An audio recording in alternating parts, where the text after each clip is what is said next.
there, this is Joel with BlankTV, and alas, we are finally here with our friend Davey Suicide. He's on the Seen Is Dead tour with Blood on the Dance Floor, and of course we're going to talk about the Generation Fuckstar video and all the forthcoming stuff. We were very fortunate at BlankTV to do the world premiere of the Generation Fuckstar video. We're really excited about that, so it's great to finally meet you. I'll do it this way. Injured hand over here. Great to meet you, Davey. It's great to meet you. Excellent, Thank you excellent. for having us. Yeah, no, great. We're looking forward to the show for sure. So it's the Seen Is Dead tour with Blood on the Dance Floor. Is this better than the Static X tour? This is my favorite tour I've ever been on. Seriously, it's musically it doesn't make any sense, but every band brings a completely different thing to it, and it's great. The fans are amazing. They show up at 11 a.m. and stand in line and bring us shit. It's great.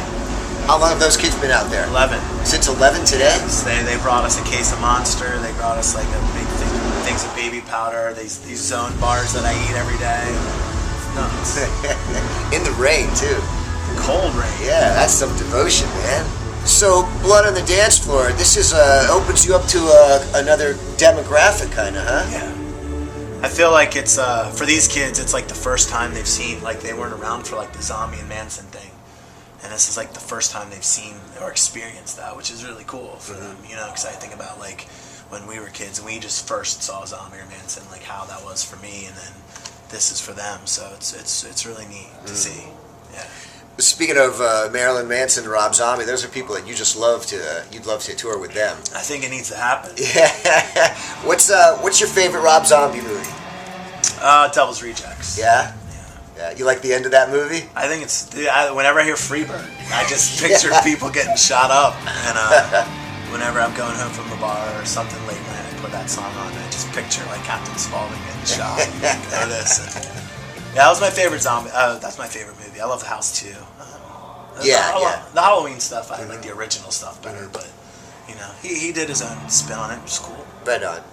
You know, like besides Marilyn Manson, besides Rob Zombie and Eminem, Guns N' Roses, who else would you really love to be on tour with next year in support of the forthcoming record? You know, there's like even weird bands like Deuce, like my buddy Ronnie and Falling in Reverse. Sure. That would be cool. Like MSI would be cool, or like Hollywood Undead, or I mean, those are kind of like off the beaten path bands. Even like a Rammstein, like work up to something like that. That would be neat, you know. My buddy Joe plays in Combi Christ, which would be cool.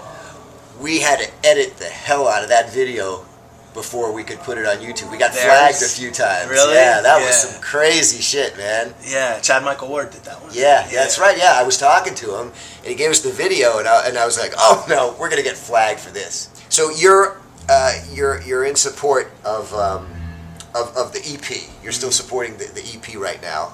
And is there any artwork or any concept for 2013? Is anything developed yet for it? Oh yeah, everything's been done for a while. Do you have a title for what the record's going to be? That's the last thing to be put in place. Okay. Yeah, I mean, I already have shirts ready for the next tour. And, right on. I mean, I think like years down the road, I put like a big picture plan together. I just kind of know the valley that I want to go in. So everything's fine. There's a ton of foresight in everything we're doing.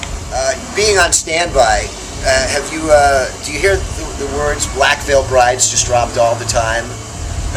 Not so much. I think maybe in the beginning, but we don't hear about it much anymore. I think they've long moved on. They're on different things. Yeah, they're on Universal. Would you ever want to do some shows with them?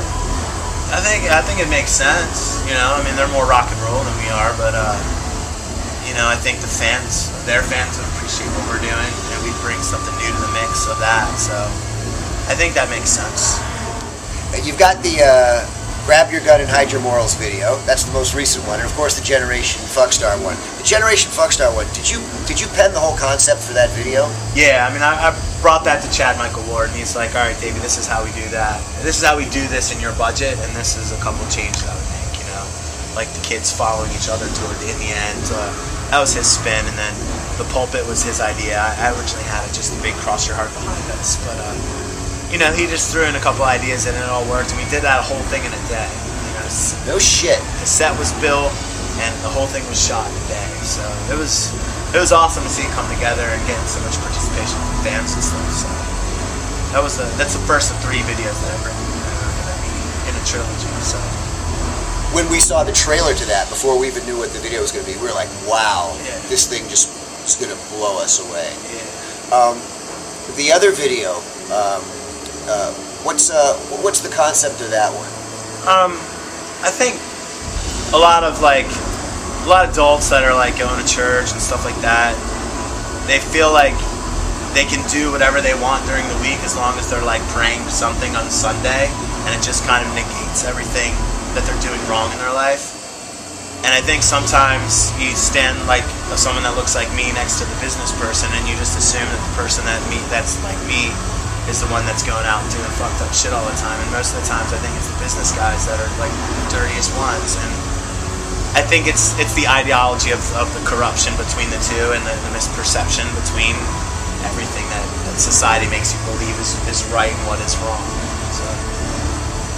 Speaking of church, your upbringing, that's been the consummate influence of what brought Davey Suicide into fruition. Yeah. Was church a part of your life growing up? Yeah, I mean, my parents were divorced since I was 2, so I had to go to church.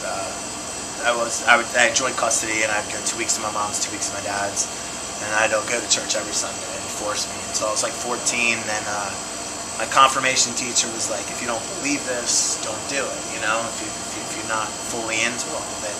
So the day I was supposed to get confirmed, all my relatives came in from New York and Pennsylvania, and I disappeared after school, and I hid until I knew the ceremony was over, and then I came home. I remember the cops were called. They didn't know where the hell I was. No cell phones or anything, And I walked through the front door, and my entire family was lined on either side of the hallway. And I walked through, and that was the day I became the black sheep. The moment, but it was also the day that I realized I had freedom, and I had a way that I could. If I didn't feel a certain way, I didn't have to do what people told me, And so that was the day I was free from it, and that was the day that everything started to change. The support from them started to change, and our relationship changed. But that was also the day I started becoming myself too. Did things begin to percolate with you? I'm going to migrate out of here, and it's time for me to leave the East Coast and start and live my vision. Well, I got kicked out at 16. Okay. So then, that was, I started going the path. I was playing music. They were scared to death. I thought I was just going to be a drug addict, die like everybody else. But it was just something I felt so strong. Music was like the thing that saved me, and it was there when no one else would listen. And it was the one thing that made me feel all right, growing up and not understanding why you don't have friends, why you don't understand other people. It's a weird thing. So music got me all right, So, but yeah, Hollywood had to happen. Right on. You've never did drugs? I mean, recreationally, yeah. Nothing. I never was addicted and stuff. I had a lot of people around me that was, and I think it always just kept me clear-eyed from it. I was fortunate to see it so close to home, so that I steered away from it. Generation Rockstar, lost have found their way. Generation Rockstar, revenge will have its day. Generation Rockstar, lost